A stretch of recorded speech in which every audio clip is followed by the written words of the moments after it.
The day my husband returned from overseas, he brought back a woman and was clamoring to divorce me. He called me a bumpkin, but he forgot that I was born into a prominent and noble family while he was from the common marketplace. It was he who should be regarded as the bumpkin. Moreover, if it weren't for me, he wouldn't even have had the qualification to study abroad. Ironically, after I divorced him, he knelt in front of me like a dog begging me to come back. 01 I have been reborn. In my previous life, when I was 6 months pregnant, he forced me to drink that bowl of abortifacient. I told him, I'm 6 months pregnant.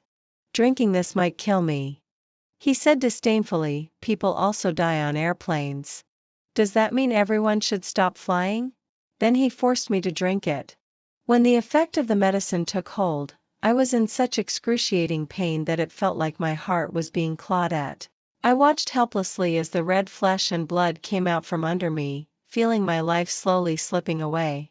I wanted to live. I begged Blake to get a doctor for me. I didn't want to die. Blake was also scared, but he ran away, muttering continuously, "It has nothing to do with me, it has nothing to do with me." Then he took off and never looked back. It was not until the next day that my body was discovered. My parents, with their white hair, had to send off their black-haired daughter. They cried until they were inconsolable. I was their only daughter. My mother cried so much that she went blind and became mentally deranged. One day she sneaked out to look for me on her own and fell into a well. My father lost both his daughter and wife in succession. Overwhelmed by grief, he had a sudden heart attack and passed away. Less than a month after my death, Blake inherited all of our family's property and held a grand Western-style wedding with his new love, Sadie. For a while, they became a much talked-about couple in Haicheng. After all, one was a poet and the other a female writer.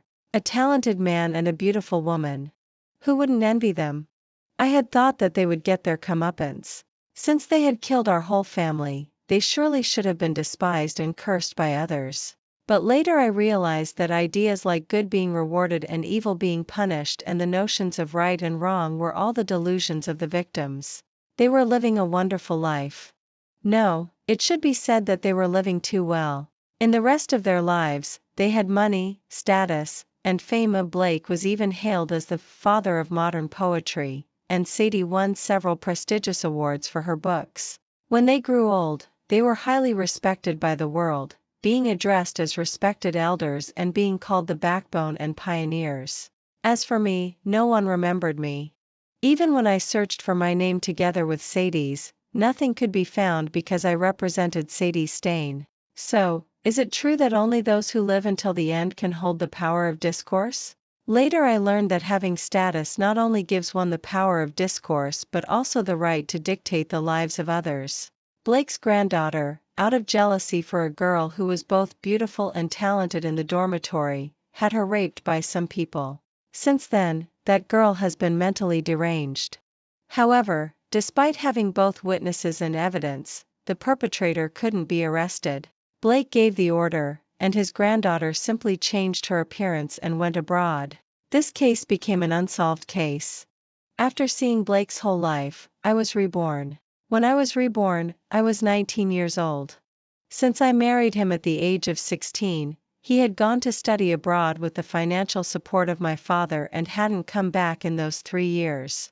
I had taken good care of his parents and the Blake family with all my heart for 3 years. Both of his parents had some health problems and couldn't do heavy work, so tasks like cooking and washing clothes all fell on me. I could be said to have been extremely kind and considerate to him, but he had always looked at me coldly. On our wedding night, he told me, "You're just a naive bumpkin.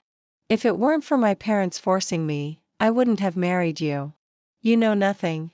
We have nothing in common." In fact, although I was waiting to be married in my boudoir, my father had hired tutors for me. I had dabbled in the 4 books and 5 classics, poetry and prose, and could write a good hand of calligraphy, but in Blake's eyes, these were all futile dregs, backward things. He said that now everyone was advocating vernacular Chinese and that the classical Chinese I wrote was obscure and difficult to understand. He also said that Confucius' views were already outdated and that the feudal ethical code was devouring people and that Western culture should be advocated. Although he belittled me to nothing in his words, his body was quite honest that night. He tossed me around until I was half dead. When his desires subsided, he was again cold and mean to me. Later, he went abroad to receive new ideas. I had thought that by taking good care of my in-laws at home, I would surely be able to win his heart and that he would surely see my goodness. But how could a heartless person have a true heart? Living this new life, I will live for myself and my parents. I'm not inferior to Blake and Sadie in any way. I will take back everything that belongs to me. 02 The day Blake came back, I was lying on a chair, cracking sunflower seeds. Yes, since I was reborn, I've been slacking off. Let whoever wants to do the housework do it. Anyway, I won't. Amazingly, since I stopped doing the housework, the old couple and the Blake family suddenly became energetic. Their backs didn't ache, their legs didn't hurt, and they could do the housework even faster than I could. So it turned out that those two had been pretending before. However, although they were angry in their hearts, they only dared to curse me in private. After all, they and their son were being supported financially by my parents. They were worried that if I left, they would have no money to spend. When Blake led Sadie into the house, he happened to see the scene where I was ordering his mother to clean up the sunflower seed shells around me. Suddenly, his face, which had been beaming with happiness, was filled with anger. Lydia, is this how you take care of your in-laws? Did I marry you to let you enjoy life? I rolled my eyes at him and said while eating, otherwise? Marrying you means I have to be a servant for your family? Blake was left speechless by my retort, but he still put on a brave front. That's what you should do. Aren't all you traditional women like this? Sure enough, he was still the same old self. I should blame my previous tolerance and partiality for making him overly confident. Obviously he was just crap, but my partiality made him think he was a golden lump in the shape of crap. He was so confident that he thought I would always be as submissive to him as before, that no matter how much he humiliated me I would never leave him. 03 But he's wrong now. I'm not the Lydia I used to be. In the decades since I died I know him even better than he knows himself. He is a composed and cultured university professor in public, but behind the scenes he has done one immoral thing after another. I sympathize with those female students who were killed by him, those proletarians who were forced to jump off buildings, and those innocent workers who starved or froze to death because they couldn't get compensation. Now that fate has given me this opportunity to come back here, I will surely not let the same things happen again. I didn't continue to argue with him because I know that arguing with such a person is meaningless. The sunflower seed kernels are so delicious. I haven't eaten them for so long. Seeing that I didn't reply, Blake snorted coldly and led Sadie back into the house. He probably thought that he had left me speechless, and there was still a trace of smug smile on his face. The parents of the Blake family also crowded around the two of them and went back to the room chatting about some family trifles with a rare and amiable smile on their faces. I had only seen this smile on her face before I married Blake. At that time she also held my hand like this and told me many heartfelt words. Later she looked at me with disdain. Those who knew would think she was my mother-in-law, while those who didn't would think I was her slave. She had always been unkind to me. When Blake had nothing in the beginning, she was worried that I, who had married into a lower status family, would look down on her, so she often beat and scolded me. She told others this daughter-in-law should be disciplined like this to make her afraid. Otherwise, she'll get on top of us sooner or later. Then she became the envy of the neighborhood's mothers-in-law. Later, when Blake became a great poet, she became arrogant in front of me again, saying every day that I wasn't worthy of her son and that her son should marry a female writer, at least a female student. It's a pity that I was always blinded by illusory love and never retorted when she beat or scolded me. Her concern for Sadie now is just like how she treated me back then. 04 After I passed away in my previous life, they lived a wealthy life with the property of our whole family. They hired dozens of servants and moved into our big mansion. Their family has both prestige and wealth. Moreover, once they have the initial capital, it will be much easier to make money afterwards. The wealth of the Blake family is increasing continuously and they gradually become the richest in the region, replacing my family as the prominent one. The relationships within the Blake family are also very harmonious. Sadie gave birth to 2 chubby boys and the grandparents of the Blake family were overjoyed, spoiling the 2 grandsons to the heavens. However, if the Blake family lost all their wealth and lived a poor life, would they still be as harmonious as before? Suddenly I had the urge to watch the show. Looking at the backs of these people who were so happy together, I wanted to see if they would hurt each other when they couldn't even satisfy their basic needs of food and clothing. 05 At this moment I heard the sound of horse hooves. I knew that the people sent by my father to pick me up had arrived. I threw a big handful of freshly peeled sunflower seed kernels into my mouth and then went out with the small parcel I had hidden. In the small parcel were the deeds of the house and the land, as well as all my valuable gold and silver jewelry. I didn't leave them a single penny. After coming out I saw my family's carriage parked nearby. Uncle Zhang, our family's butler, was talking to several burly men.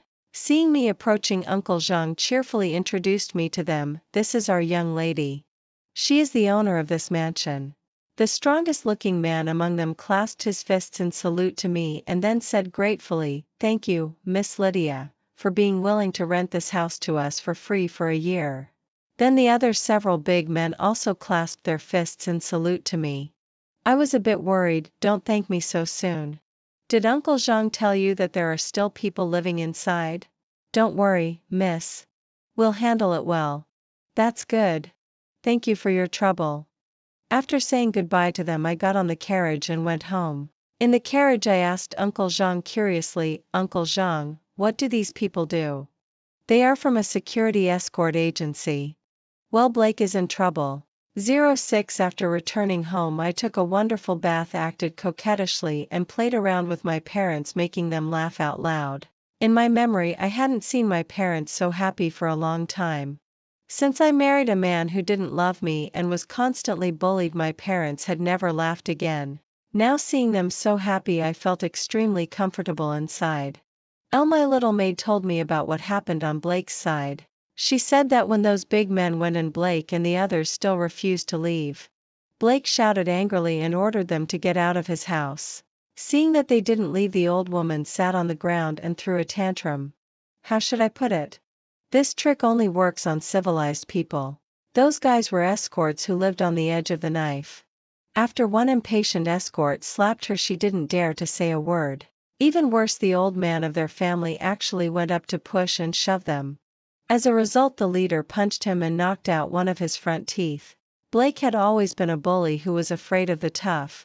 Seeing that they were beating his parents like this, he was so scared that he didn't dare to fart and slunk away with his family. It was said that they later rented a very small shabby house and the 4 of them squeezed together. They even had to cross the road to go to the toilet.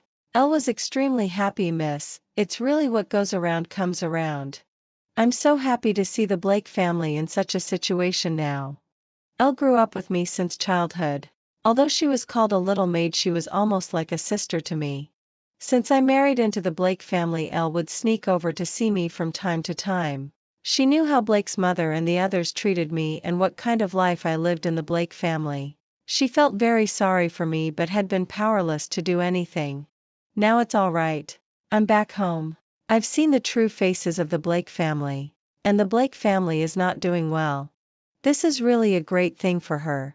However, if we say that this is the retribution of the Blake family, it seems a bit too little. Their family's luck is still to come. 07 The next day a reporter from the Haicheng Daily came to interview my father. Just after he introduced himself, a noisy sound came from outside the door. What perfect timing, I thought. I heard Blake's voice. He was shouting for me to come out, accompanied by a series of curses from Blake's mother.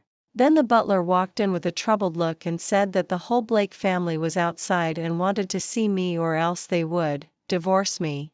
After hearing this I was amused. I couldn't wait to break off all relations with him as soon as possible. I didn't expect that he could think of using this to threaten me. My father was a bit worried at first, but seeing my attitude he relaxed. My father didn't want me to go out at first, fearing that they would make a big scene, but I insisted on going out to make things clear to them. What a joke! How could I not see them? Otherwise, wouldn't I have invited the reporter for nothing? I had to persuade my father, who was a low-key entrepreneur, to agree to the interview with great difficulty. The reporter probably came especially early for fear that my father would change his mind. Fortunately, he came early enough to catch a big news that could shock the whole Haicheng. 08 The members of the Blake family really lived up to expectations. As soon as I showed up, Blake's mother started scolding Lydia. "What do you mean by this? You actually rented out our house. And you let them come into the house to beat people. You're so shameless." Blake glared at me angrily. "Lydia, you've gone too far. You weren't like this before. You can do whatever you want to me, but how could you let my parents be homeless?" I raised my eyebrows. "I've gone too far? Why didn't you think you were going too far when you brought the third party into the house?" I just went back to my parents' house in a moment of grief and indignation. "Is that going too far? Why did you go back to your parents' house and take all the family property away and rent out the house?" "Because these are all mine. Don't forget that your family didn't offer a single penny of betrothal gifts." Blake's momentum was obviously weakened a bit, but he still said stubbornly, "You agreed to waive the betrothal gifts, and taking care of the parents is what you should do. All traditional wives are like this." Traditional? Tradition should be that the man supports the family. Who have you supported? That third party you're with? With my money? This? Don't be unreasonable. Love is free, and everyone has the right to pursue love." The reporter on the side was quickly jotting down our conversation in his little notebook. Hearing Blake say this, he couldn't help but laugh. Blake really knows how to play double standards. He himself plays the Western extramarital affair game, but expects his wife to be a traditional woman and stay at home obediently to take care of the in-laws. "I heard that you just came back from studying abroad. Presumably, you haven't fulfilled any of your duties as a husband in these 3 years. Since Miss Lydia hasn't got any benefits from you, why should she serve your family of 3 like a servant?" Blake was left speechless by the rebuttal. He looked at the reporter and then at me. Then suddenly, as if he had understood something, he said angrily, "Lydia, I see. No wonder you suddenly changed your temperament. You've already found someone else." 09 My father was furious when he heard this and wanted to go up and beat him, but I stopped him. "We can't take action now. The reporter is watching. At this moment the key is how to show the family style of the Blake family to the greatest extent." I looked at Blake with a sarcastic glance. "If I were going to find someone else, would I have taken care of your parents for 3 years while you were away?" "Blake, your face of distorting the truth really makes me sick." Blake's mother saw that several of us were bullying her son together and got angry too. She jumped up from the ground all of a sudden and then pointed at me and scolded, "Lydia, how dare you scold my son? He's a great poet. Big writers like Sadie are lining up to marry him. If you keep talking like this, be careful that my son divorces you, and then you won't have anywhere to cry." She then pretended to be magnanimous and added a few more sentences. "If you are willing to beg me now and reform yourself, I'll plead with our Blake for you and ask him not to divorce you. We'll go back to the old house and live a good life." What a clever calculation. She not only wants to go back to live in the big house but also wants to have me as a free nanny to serve her by her side. This old woman is really greedy. Moreover, if I agree to go back with them, it will be regarded as acknowledging the relationship between Blake and Sadie, and I won't be able to object to this matter again in the future. It's killing 3 birds with 1 stone. Reminded by this, Blake also followed his mother's lead and said, "That's right. Lydia, my patience has its limits. If you remain obstinate, I'll divorce you." So what if I become the first divorced man in history? It was hilarious. He had already said this in his previous life.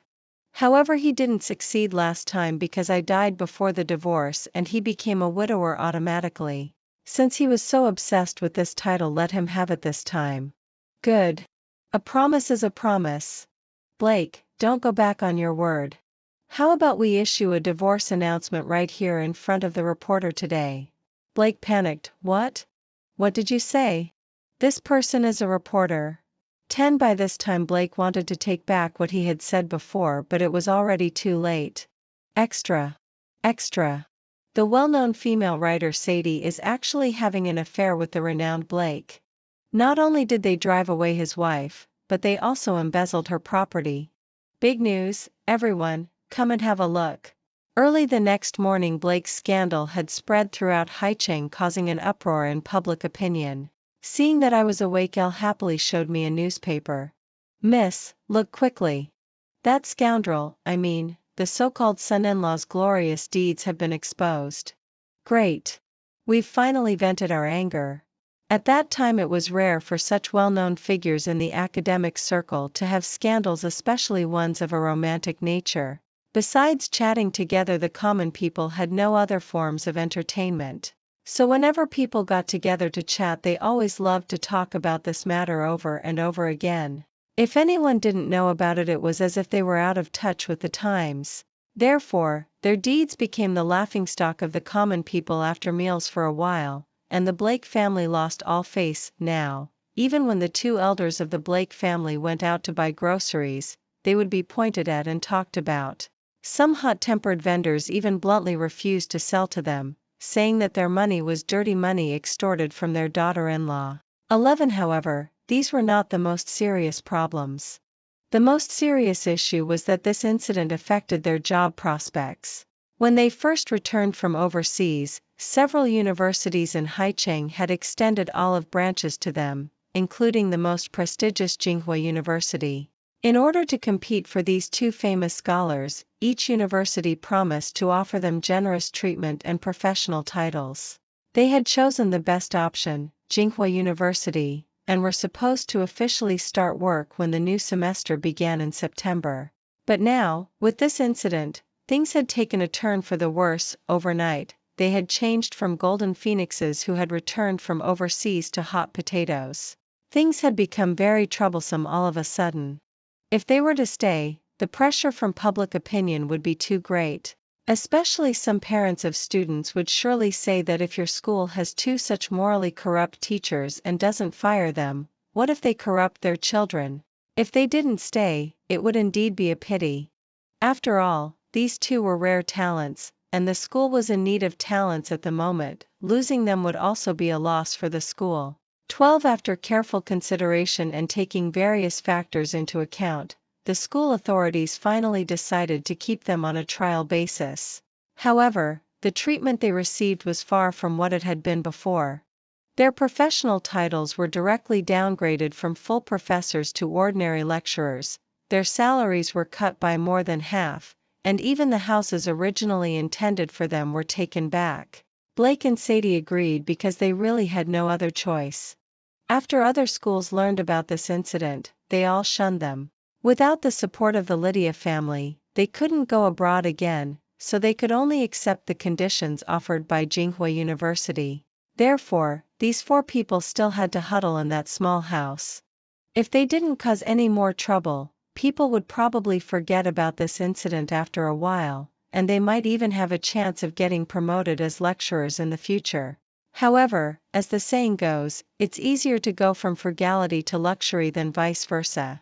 How could people who were used to living extravagantly accept an ordinary life?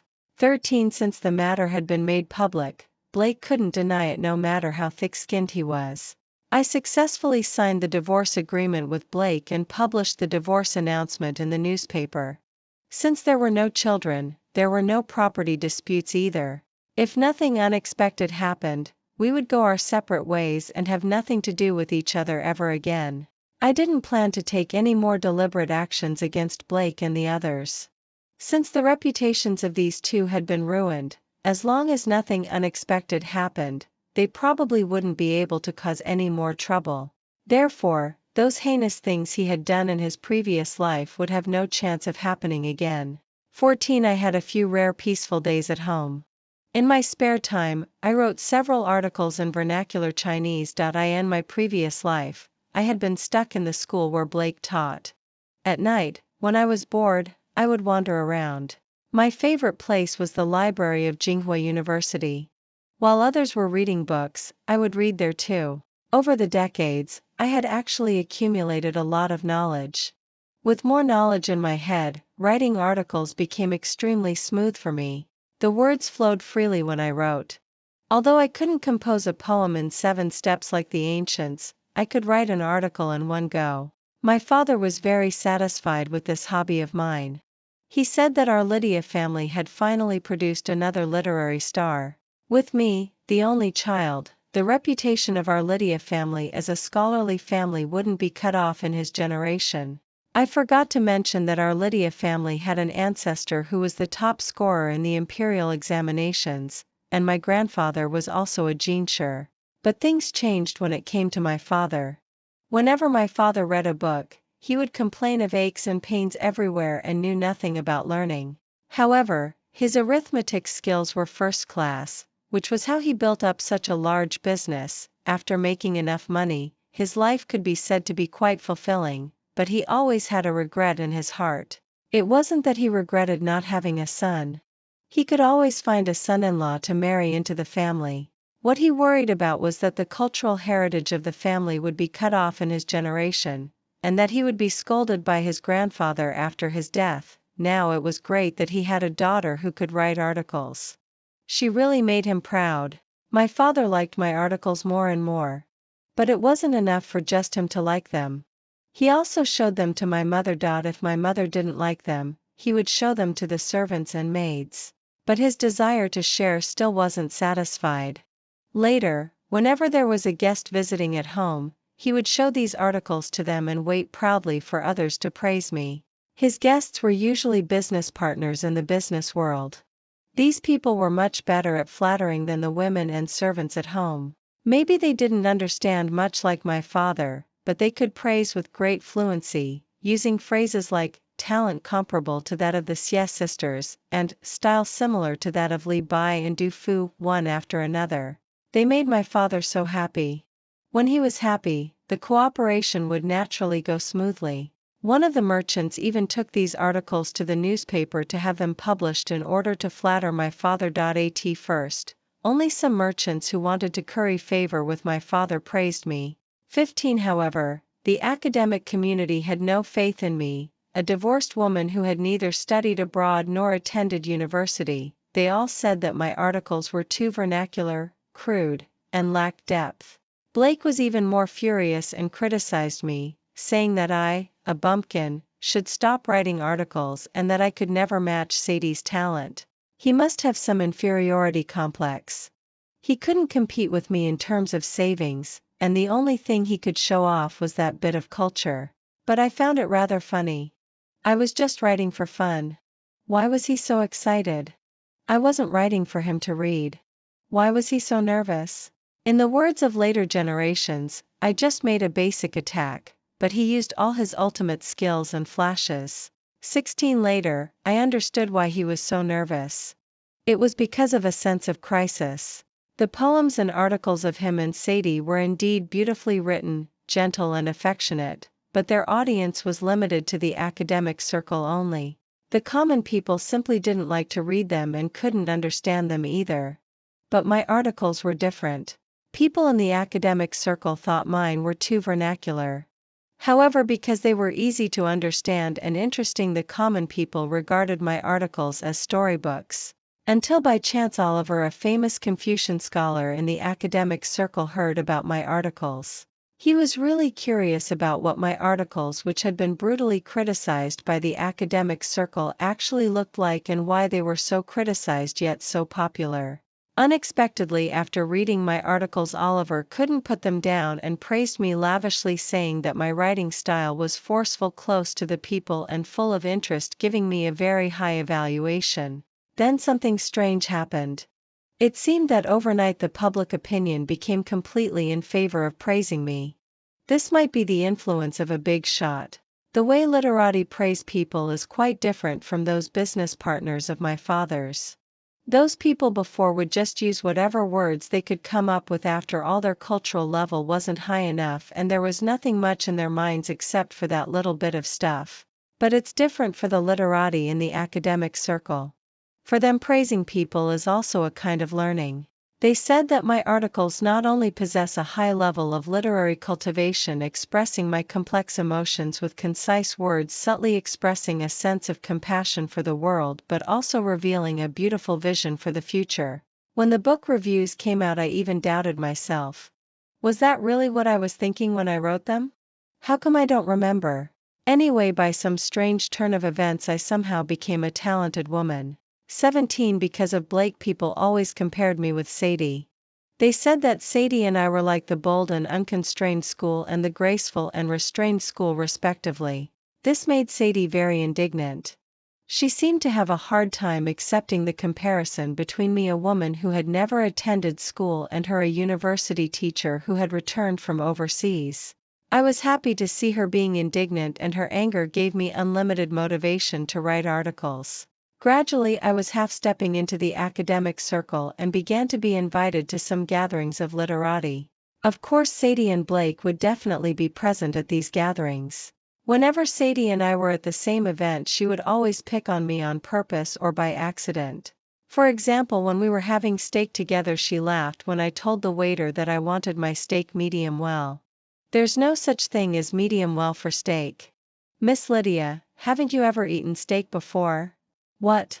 Miss Sadie has actually eaten steak? Wow, that's amazing. What an remarkable achievement. Should I give you an award? Sadie was left speechless. My family was rich while she wasn't.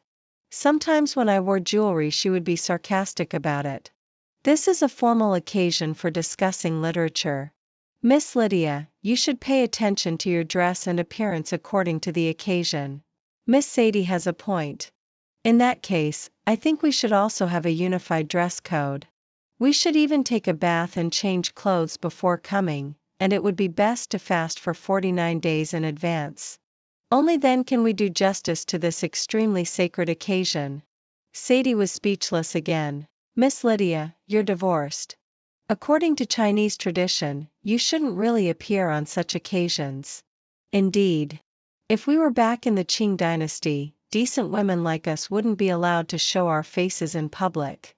Only girls like Miss Sadie would be qualified to attend occasions with many men. After a few rounds of exchanges she was left speechless by my retorts. Originally I didn't really like these refined and genteel occasions. I felt a bit constrained. But Sadie's presence brought me unlimited fun. 18 One day later Blake stopped me after a gathering. What bad luck. He said that I had given him a big surprise and that he hadn't expected me to be so talented. Spit it out if you have something to say. Don't beat around the bush. Blake hesitated for a moment and said, I think the one I can't let go of is still you. If you agree now, I'll dump Sadie immediately and marry you. How could there be such shameless people? I almost threw up my dinner from the night before. Blake, you just make me feel sick now. Don't bother me anymore, or I'm afraid I won't be able to resist hitting you. The next day I heard that he and Sadie got engaged. How interesting. The day before the engagement he still came to me, his ex-wife, to say some nonsense. He had become relatively low-key recently. He didn't invite too many people, only some academic circle friends he thought he was familiar with. But even so many people didn't go and the wedding was very cold and cheerless. This was quite different from the scene in the previous life. In the previous life almost half of the celebrities in the academic circle came to attend their wedding. The two of them as a golden couple really stole the show. And now Oliver as Blake's superior couldn't turn down the request to be their witness. But Oliver was a straightforward person. He knew all the bad things Blake had done clearly. So at their wedding Oliver scolded them mercilessly, saying that one of them was irresponsible and the other was unfaithful. The biggest blessing he gave them was hoping that this would be their last wedding. Where was the blessing? It was just blatant sarcasm. A nice Western-style wedding ceremony was turned into a farce. I just wanted to say, well done. 19 later I began to wonder if I had dressed too plainly before. So that this guy couldn't see his own worth clearly and dared to pursue me, a rich second generation, with that little salary of his? So at a dinner party after that day I wore a luxurious evening dress, delicate jewelry and bright red lipstick, stealing the spotlight everywhere. Who am I? I'm the only daughter of the Lydia family. Now my father's business is a bit larger than before. If I don't spend that money, who will? Oliver brought his lovely little granddaughter to attend this dinner party. The girl was called Luna, only 16 years old, looking pure charming and dazzling. It was said that this little girl was very talented at a young age, just like a little Lin Dayu. During the dinner, Oliver took the initiative to talk to me and praised my learning highly and ostentatiously. I behaved both generously and modestly, very appropriately attracting the attention of the whole venue again. Out of the corner of my eye saw Sadie looking at me. Although I couldn't see her face clearly, I could feel the intense jealousy in her eyes. I was very satisfied with her reaction. Oliver was busy. After sitting at the table for a while, he hurried off to handle other things. Before leaving, he asked me to take good care of his little granddaughter. Looking at Luna's cute little face, I liked her so much and promised wholeheartedly. 20 little Luna kept chattering nonstop beside me, revealing her admiration and love for me in every word. So it seems that the ability to praise people in their Lin family is hereditary. Sister Lydia, you're so cool. My grandpa said that the way you broke up with that scoundrel and announced the divorce was really handsome. You're simply a role model for us contemporary women. Sister Lydia, I've read all the articles you wrote. They're so good. Unlike some other literati who only care about nitpicking over words. Sister Lydia, I've always wanted to meet you. But before, I always had to go to school and Grandpa wouldn't let me come to this kind of banquet. It was only because I got the first place in this exam that Grandpa finally let me come. Who am I? Where am I? Is this heaven? I was so flattered that I almost wanted to steal my father's money and shops to give to her. This little girl was really likable. 21 While I was chatting enthusiastically with little Luna, Sadie on the side couldn't help but start her sarcastic mode. Why do all kinds of riffraff come to our literati gatherings to join in the fun? A divorced woman who has never attended school or studied abroad, really an eyesore. I was about to retort directly, but unexpectedly, Luna reacted even faster than I did. Our sister Lydia has never studied abroad or attended university but can still write wonderful articles. Can teacher Sadie come up with works better than Sister Lydia's?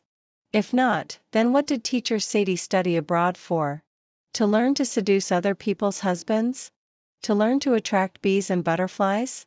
Luna's words were really cutting, and Sadie left in a huff. I really underestimated this little girl. It turns out that she not only has the talent and beauty of Lin Dayu but also a sharp tongue like hers. After driving Sadie away, she changed her expression in 3 seconds and started her gentle praise mode for me again. After that, Luna would come to play with me every now and then. She was always in high spirits when she came. She was also in high spirits when she left because I would give her a big bag of food and toys. This little girl was too thin. I was really worried that she didn't have enough to eat at home. 22 One day when she came, she was in a bad mood. Although she tried hard to hide it, I could still tell. I asked her, Luna, what happened? Did someone bully you at school? She smiled and shook her head, nothing, Sister Lydia. No one bullied me. How could I believe that? Her smile was even uglier than crying. I pretended to be angry, tell the truth. If you don't, I won't welcome you here anymore. No, sister. Well, I'll tell you, but you mustn't be angry with me. Sister won't be angry. You say? Luna looked at me, as if she had made a great determination before finally speaking. Sister's ex-husband, he came to me and said that he liked me and that if I agreed, he would divorce teacher Sadie immediately. Today he said it was too late and that he decided to divorce today. He said he would go to my house to propose tomorrow. Sister, I'm so scared. What? That scumbag. I was boiling with rage. Sister, you promised not to be angry with me. Luna's voice was trembling a bit. Only then did I realize that I had lost my composure just now and scared Luna. I quickly comforted her in a soft voice, Luna, don't be afraid. How could sister be angry with you? Sister is just heartbroken that you've been wronged. Sister is angry with that jerk Blake. Don't be afraid. Sister won't let him hurt you. Sister. Luna hugged me and started sobbing. This really broke my heart, and I held her and comforted her for a long while. 23 After her emotions calmed down a bit, I gently asked her about the situation. She told me everything one by one. It turned out that Blake had been pestering Luna for a long time. Counting the days, it started from the time Luna attended the dinner party.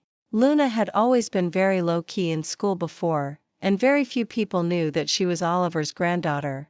Therefore, although Blake had always been Luna's teacher, he never knew Luna's identity. It was not until that dinner party that Blake found out, and then he launched a fierce pursuit of Luna. Luna had always been in a clearly rejecting attitude. Today, however, for some reason, he suddenly went crazy and even grabbed Luna's hand, telling her that if she nodded, he would divorce his wife and marry her. I thought Blake's behavior today was a bit unusual, so I asked again, Luna, have Blake and Sadie been acting strangely recently? It doesn't seem so. Oh, right. One of my classmates said that teacher Sadie might be pregnant. She always throws up when she eats in the cafeteria recently. Pregnant? Could there be any connection between the two? Damn it. I realized that something big might happen tonight. I handed Luna over to Elle to take care of, and then called a doctor and drove to Blake's house.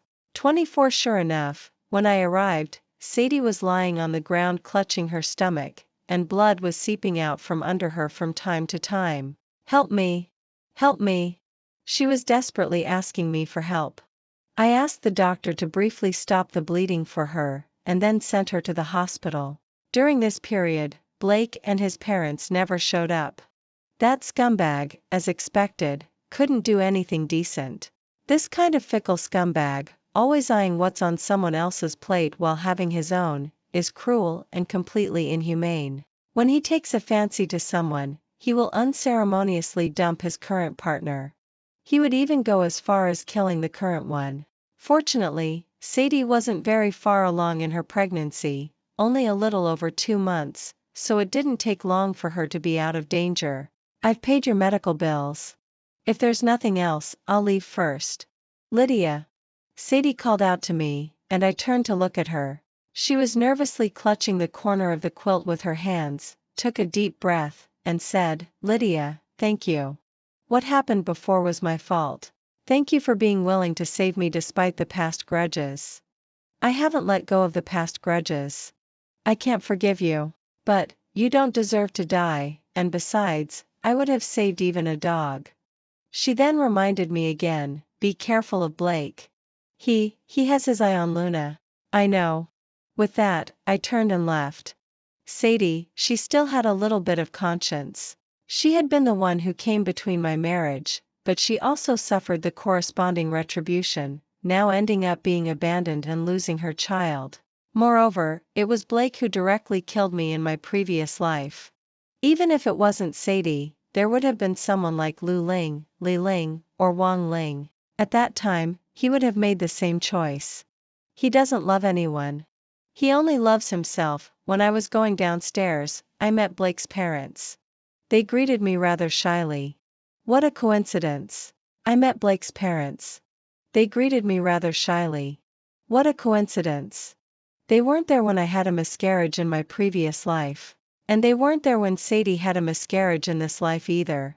They're really such good sons' parents. 25 After that I accompanied Luna back home and quietly told Oliver about Blake's pursuit of Luna. Oliver was furious. This was his most beloved little granddaughter, and she was actually being harassed by such a scumbag right under his nose.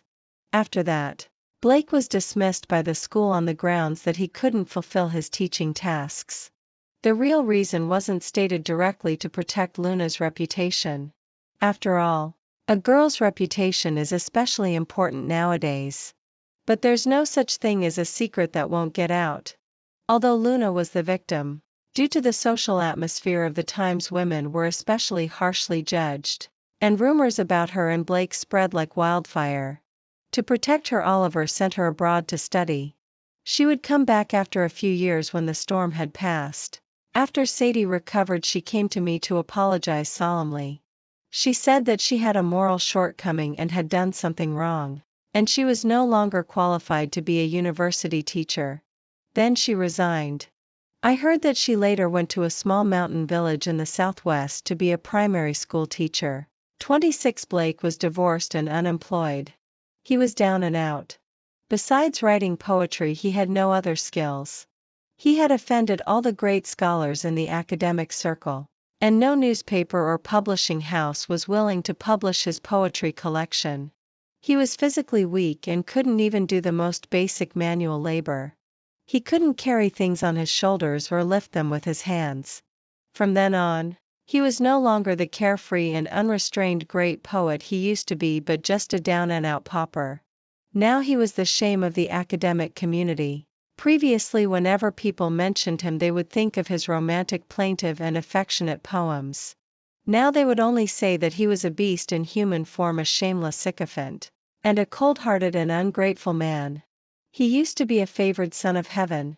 Just a little over a year ago he was still a dazzling returned PhD, a patriotic great poet. When he returned to the country with great glory, he was admired by thousands. And now he had ended up like this. How could he accept it? He couldn't bear the cold stares and sarcastic looks of others. So he got drunk all day long, using alcohol to numb his nerves. He was always calling my nickname in a half-dream, half-awake state. Lydia, Lydia, are you here? Lydia, shall we start over? How did I know all this? It was when Blake's parents came to me and told me. They came to beg me to get back together with Blake, saying that Blake had been constantly talking about me now, that he knew he was wrong and that he would definitely change in the future and treat me well. Looking at their dirty clothes full of patches and their fingers that were so embarrassed they didn't know where to put them, I felt sick for no reason. Even at this point they still thought that as long as Blake softened I would come back to him. When completely drunk one would just sleeping so deeply that no one could wake them up. When half drunk one's head would be dizzy, walking unsteadily, but the mind would definitely be clear. There's no such thing as speaking the truth after drinking or losing control after drinking. It's just acting under the influence of alcohol, acting for fools to see. Unfortunately, this trick of his only worked on those who loved him, and the Lydia who loved him had already died, completely poisoned by his abortion pill. I finally gave them a few coins, just enough for them to buy 2 steamed buns. Then I warned them never to come to me again, or else what would be waiting for them next time would not be steamed buns but handcuffs. Good. They never came to me again after that, and I was glad to have some peace and quiet. 27 Without the disturbance of Blake and Sadie, my writing went smoothly. I wrote about my experiences into a book. Of course, I omitted the part about being reborn and rewrote it as a dream. In the confession at the end of the book, I called on women all over the world to be independent and cheer up.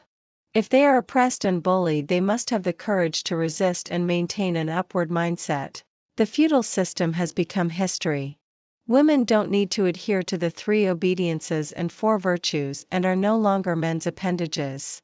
When the other half is unfaithful in a relationship, we can take the initiative to ask for a divorce.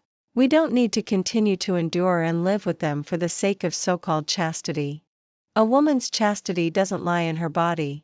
We are complete and independent individuals, not commodities to be sold at a price.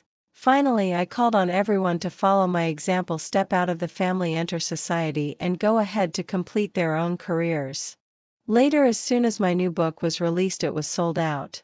However, the evaluations of my new book in society were again at 2 extremes. Many people said that I had made an indelible contribution to promoting the development of the women's liberation movement, having a significant impact on women's equal rights and the future development of women. Of course, a small number of diehards strongly criticized my ideas. They said that my book was a cancer, a heresy, and strictly prohibited the women and their families from reading my book to prevent them from becoming hysterical.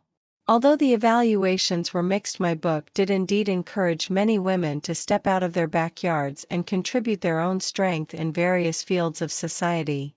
With this book, I won one of the most famous awards in the contemporary literary world. Later, Oliver made an exception and recruited me to be a professor at Tsinghua University, even though I had no college education or overseas study experience. This was unprecedented in the history of Tsinghua University and caused a great stir. Surprisingly, not many people objected. After all, not many of the professors currently employed at Tsinghua University had won that award. Everyone said that I deserved it and that I received great acclaim both at home and abroad. They said that I had ushered in an era of the rise of women. My father was overjoyed. He decided to donate a building to the school to express his gratitude. Oliver refused, saying that I was recruited based on my own ability. If my father did such a thing, it would be like I bought the professorship with a building. My father thought about it and decided not to donate. I heard that the school leadership had some complaints about Oliver during that period. That was a building in the early 20th century. At that time the whole school didn't have many decent teaching buildings. He just refused it like that. Of course that building was eventually donated in the name of celebrating my becoming the dean. But that was a long time later. 28 later I heard that Blake's parents died. It was said that they were beaten to death by others because they stole 2 meat buns from someone else. The matter was eventually dropped.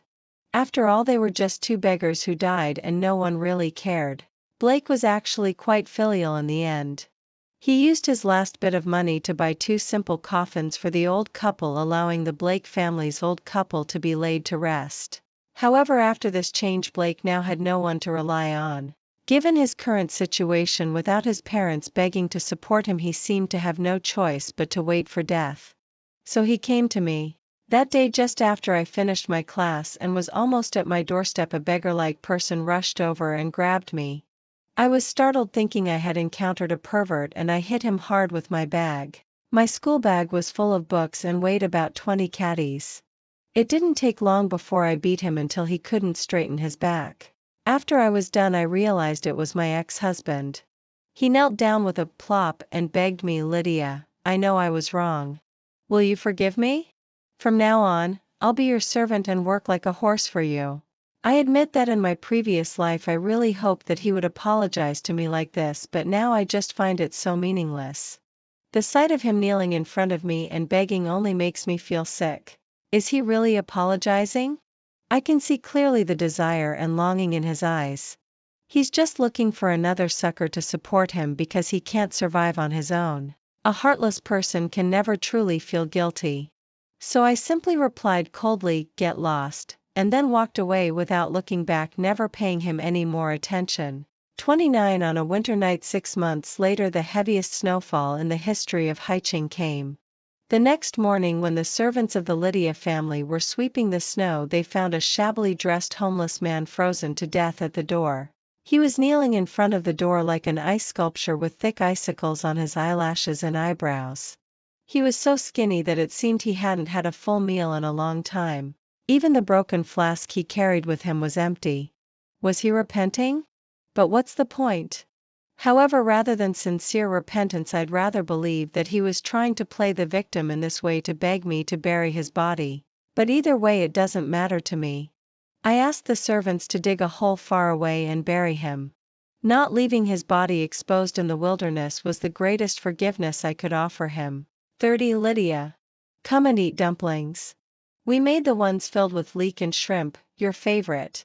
Coming, Dad.